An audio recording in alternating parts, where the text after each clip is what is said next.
More than 3 days now after a woman was stabbed to death in downtown Duluth, police are still looking for a suspect. Happened about 2:15 Friday morning near First Avenue West and First Street.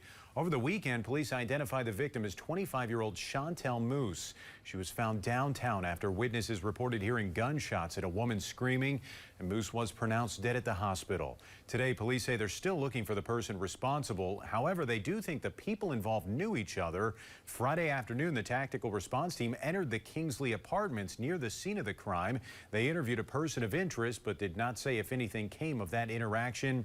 They did not respond to our request for an interview today. But in a statement, police spokespeople say they're committed to solving this case and they're following all leads. Now, they're still urging anyone with information to contact the Violent Crimes Unit. We have that number on your screen and our website.